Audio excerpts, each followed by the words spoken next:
और आज बच्चों की बात करेंगे और उनके हड्डियों की बातें करेंगे।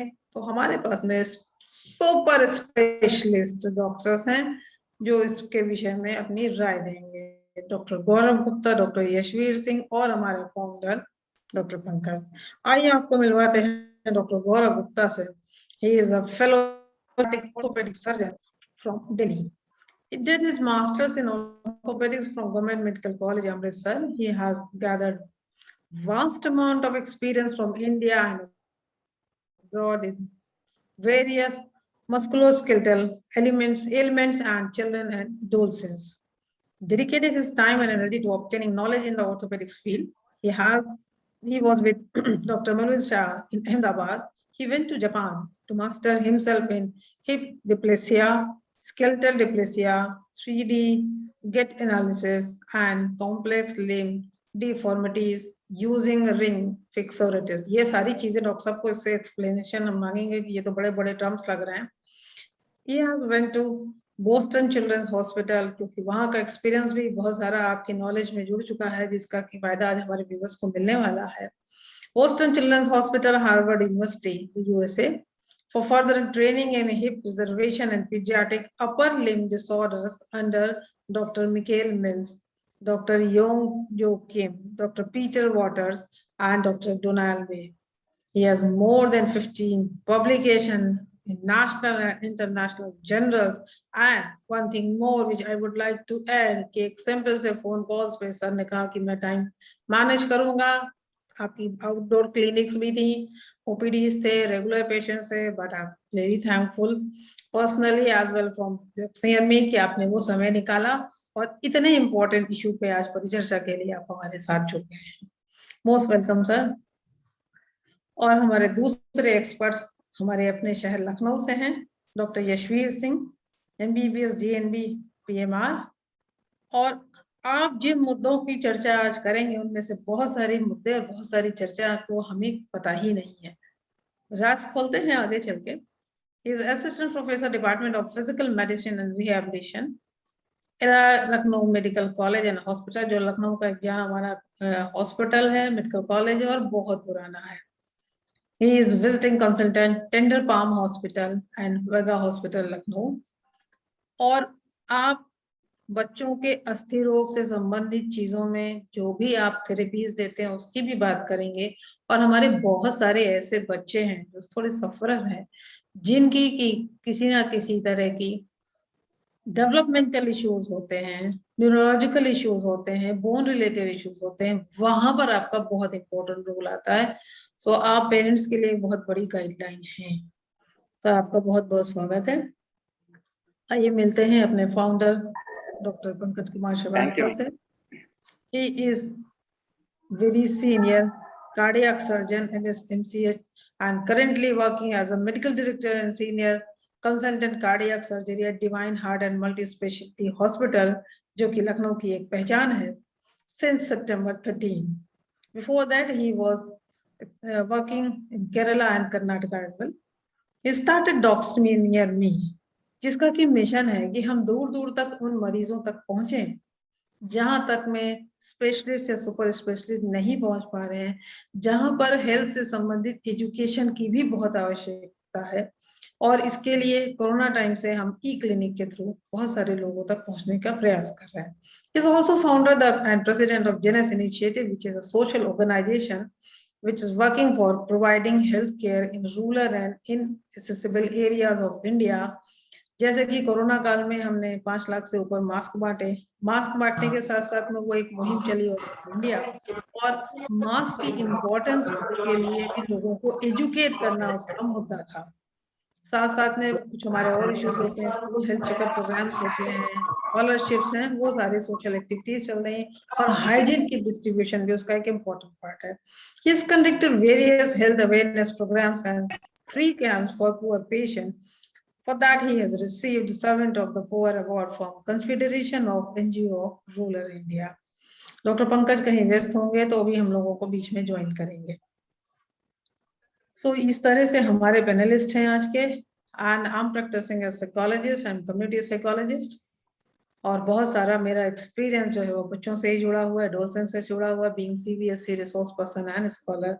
और इस प्लेटफॉर्म पे आकर आप सबके साथ जुड़ के बहुत सारी जो जानकारी मिलती है, जो बहुत सारा ज्ञान बटोरने का मौका मिलता है, वो मुझे बहुत अच्छा लगता है। सो विद दैट इंट्रोडक्शन, ये मैं बताना चाहूंगी कि हमने ऑर्थोपेडिक पे और क्या क्या डिस्कशंस किए, जिसमें हमने दिल्ली से डॉक्टर विवेक चिंपा, लखनऊ से doctor Rama Tripathi, senior dietitian PGI, उनके साथ में कुछ परिचर्चा की जो अभी यूट्यूब में हमारे सामने उपलब्ध है। और वो सारी ये सारी चीजें जो है, जो हमारा ये सेकंड जो था डॉक्टर गौरव सिंह के साथ में और डॉक्टर आरती मिश्रा के साथ में, ये इस तरह के जो हमारे कार्यक्रम चल रहे हैं, ये छोटी छोटी सी जानकारियां लेकर आते हैं। और हमारा प्रयास है लोगों तक जुड़ना, क्योंकि लोग भी हमें कांटेक्ट करते हैं तो हमें समझ में आता है कि हाँ, हमारा प्रयास सही दिशा में चल रहा है। और इस सब का श्रेय डॉक्टर ऑक्सनियर मी को जाता है। और यहाँ तक पहुंचाने के लिए, इस टेक्नोलॉजी से जोड़ने के लिए हमारे साथ बेंगलोर से राजीव श्रीवास्तव जो है, उन्हीं के जरिए हम लोग ये सब काम कर रहे हैं। हमारा रिसेंट जो हुआ था वो डॉक्टर सडाना के साथ में हुआ था, जिन्होंने रीजनरेटिव थेरेपीज के बारे में बताया था, और साथ साथ में योगा के क्या ये रोल होता है। तो स्मिता मैडम ने एमपी से उसके बारे में हमें थोड़ी सी जानकारियां दी थी कि ऑर्थोपेडिक के क्षेत्र में किस तरह से योगा थेरेपी भी काम करती है। आज भी ऐसी ही कुछ छोटी छोटी परिचर्चा करेंगे और बहुत मजेदार आने वाला है। ये एक हमारा प्रयास था जो हमने हेल्पलाइन चलाई थी ड्यूरिंग दिस कोरोना पीरियड, जिसमें कि फिजिकल हेल्थ, मेंटल हेल्थ और दूसरी पैथीज के भी लोग उसमें कनेक्टेड थे।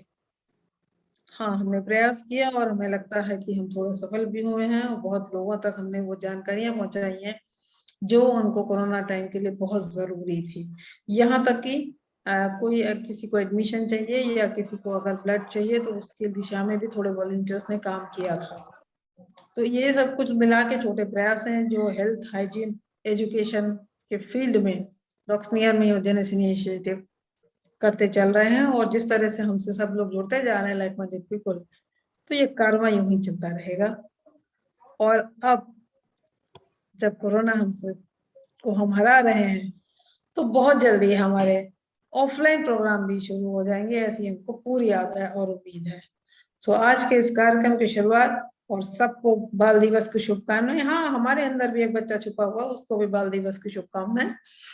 यहाँ से हम अपनी बात को शुरू करते हैं, और मैं बुलाना चाहूंगी सबसे पहले डॉक्टर गौरव गुप्ता को कि सर मुझे ये बताइए हम लोगों को कितनी तरह के इश्यूज हो सकते हैं ऑर्थोपेडिक हेल्थ से रिलेटेड।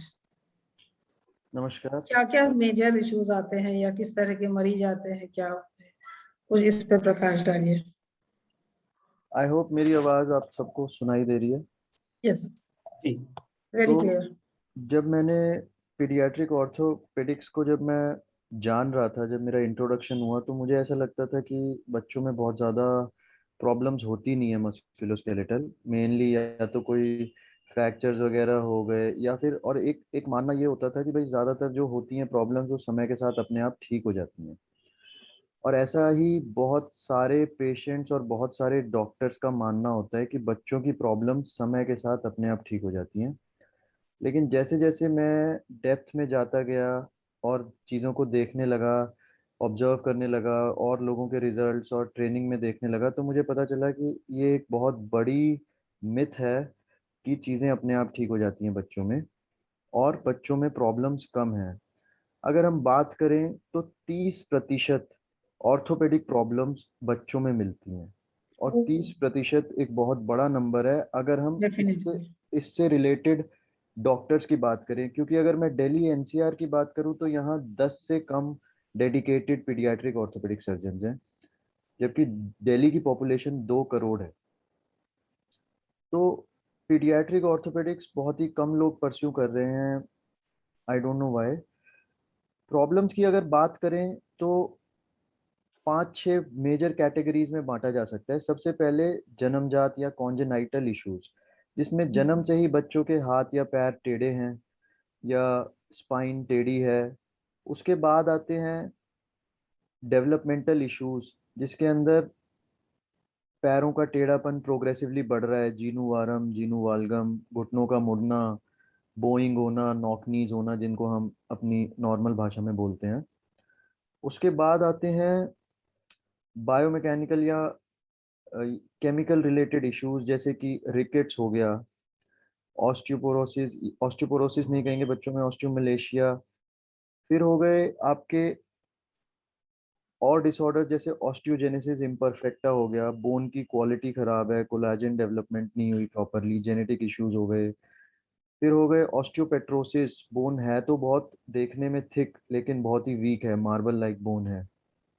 इसके अलावा और इश्यूज हो गए बर्थ से रिलेटेड ट्रॉमा, जैसे birth related fractures, birth related brachial plexus palsy, बच्चे का कंधा फंस गया, हाथ की हड्डी जन्म के टाइम पे टूट गई या नसें खिंच गई। और कुछ एक और डिसऑर्डर जिसे जो कि रेयर डिसऑर्डर्स हैं, जैसे कि आपका स्प्रेंजल शोल्डर की कंधे की डेवलपमेंट नहीं हुई, या टॉर्टिकोलिस जिसमें गर्दन टेढ़ी है। और एक जो मेजर चीज़ मैं बोलना भूल गया, जन्म के टाइम पे, डिलीवरी के टाइम पे स्ट्रेस का होना या ऑक्सीजन की सप्लाई किसी तरीके से बच्चे के ना पहुंचना, जिससे कि सेरेब्रल पाल्सी जैसी बीमारी होती है, जिसके अंदर है तो मेंटल इशू, लेकिन क्योंकि वो आपके मस्कुलोस्केलेटल सिस्टम को कंट्रोल करता है, तो आपकी डेवलपमेंट मस्कुलोस्केलेटल सिस्टम की डिले होती रहती है, टाइटनेस बढ़ती रहती है, आपके माइलस्टोन्स डिले होते हैं। तो इस तरीके से ये एक बहुत ही बड़ा स्पेक्ट्रम है, और आई थिंक हमारे पास एक्सपर्ट्स बहुत कम हैं जो डेडिकेटेडली इसमें काम कर रहे हैं। Yes. Very true sir, very true. ये बीमारियां भी बहुत सारी हैं, बहुत लोगों को जानकारियां भी नहीं है और एक्सपर्ट्स भी कम है। आपने ये वही कहा कि 30% सच में एक बहुत बड़ा नंबर है, और अवेयरनेस तो 99% जीरो है। तो इन चीजों को लेके चलना बहुत इम्पोर्टेंट है। इसमें बहुत सारे इश्यूज जो हैं वो गर्भावस्था से ही शुरू हो रहे हैं, प्री नेटल स्टेज से शुरू हो रहे हैं, आगे तक जा रहे हैं।